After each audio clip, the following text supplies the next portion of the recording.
vets, Brian Reese, the VA Claims Insider, coming at you live from Austin, Texas. And in this video, I'm going to be revealing and explaining everything I know about VA disability ratings for weight gain / obesity. Okay, so the first thing here, can I get a VA rating for obesity? The answer is no. Okay, you can't get a VA disability rating for obesity via direct service connection on its own. Okay, so for example, you're not going to go to CFR 38 Part 4, the schedule for rating disabilities, and find a separate disability called obesity. There's not going to be a separate rating for weight gain obesity. Okay, but there are still 3 possible paths to getting service-connected disability benefits for weight gain obesity. Okay, there's some very, very specific criteria in order to do it, but I'm going to share everything I know about how to do it. Okay, so what is obesity and how is it defined by the VA? It has to do with your body mass index, okay, your BMI.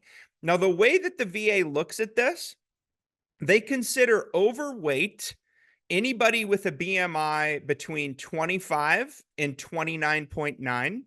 They consider obesity anybody with a BMI of 30 or higher. Okay. Now, within the obesity category, there are 3 classes. Okay. So, obesity, again, is defined as a BMI of 30 or higher.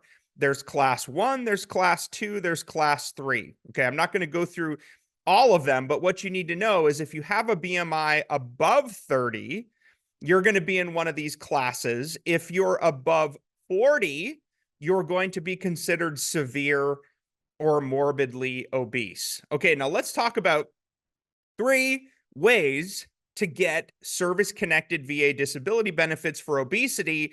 And I'm also going to be sharing an example of how this works. Okay, let's start with number 1. Obesity can be service-connected based on symptoms of obesity weight gain that cause functional impairment in another service-connected disability that is eligible for a rating. What the heck does that mean? Okay, it's not as complicated as it sounds. Here is an example. Okay, let's say you're currently service-connected for a knee condition, and it's currently rated at 0% from when you left the service. Okay, now maybe it's 10 or 20 years later, and you've gained a bunch of weight. Okay, you've become obese. You can file for an increase on the service-connected knee condition, and the weight gain obesity can be exacerbating symptoms that have made your knee worse. Okay, so that's one way to do it, is if the weight gain or obesity makes a current service-connected condition worse. Okay, that's number 1. That's probably the most common one that I've seen. Number 2, hang with me. Obesity can be service-connected on the basis of an aggravation, okay, of a non-service-connected disability. What the heck does that mean? Okay, here's what the law actually states. I'm going to read it. Any increase in severity of a non-service-connected disease or injury that is proximately due to or the result of a service-connected disease or injury and not due to the natural progression will be service-connected. What does that mean? Okay, here's what aggravation means. Okay, let's go back to the service-connected knee. Okay, let's say you have a service-connected knee condition rated at 10%. All right, but because of the weight gain and obesity, you've now developed back problems.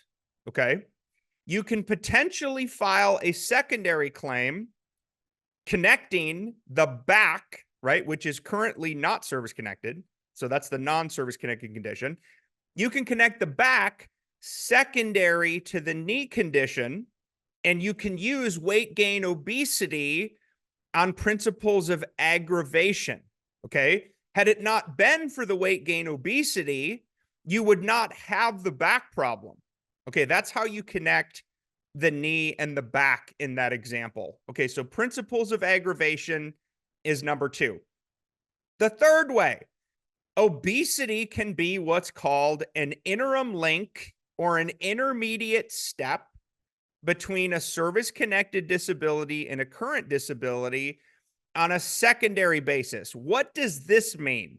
Okay, let's say it's 20 years after you've left the military and you've developed obstructive sleep apnea. Okay. Well, you probably didn't have a sleep study on active duty. You probably weren't diagnosed with obstructive sleep apnea on active duty. It's 20 years later. Okay. But maybe you have a service connected mental health condition. Let's just use PTSD as an example. Okay. So you're currently service connected for PTSD at 50%. You're taking medications to manage your mental health symptoms, your PTSD symptoms. Okay. Because you've been taking those medications, many of them lead to weight gain or obesity. That's a common side effect of mental health medications. Okay. So, what you can do, you're going to need a nexus letter, is you can potentially connect obstructive sleep apnea secondary to your service connected PTSD with weight gain or obesity as an intermediate step to service connection. Now, here's how it works. Okay. If you weren't taking the mental health medications, you probably wouldn't have gained weight or become obese. Okay. But you're taking those because of another service connected disability, your mental health. Okay. So if you wouldn't have taken those, you wouldn't have gained weight and become obese. And had that not happened, you would not have developed obstructive sleep apnea. Okay. One of the most common links on the development of obstructive sleep apnea is weight gain or obesity. Okay. Now, to connect sleep apnea secondary to a mental health condition with weight gain or obesity as an interim link, you are going to need to get a nexus letter from a private healthcare provider to connect the two. Okay. Now, if you need help, this is why we exist, y'all. We exist to serve fellow veterans like you. My life's mission is to get every single veteran what they legally, morally, ethically, and medically deserve by law. And you want to know a shocking stat? Here's how I know I got work to do. Only 6% of veterans have the VA disability benefits they deserve for raising their right hand in serving our country. 6%. Okay. Now, of those hearing my voice right now, only 29% of veterans alive in the world today get anything from the VA. 29%. Okay. That means 70+% of veterans don't have anything. Okay. Guys, that's shameful, y'all. And I am on a mission to change that. Okay.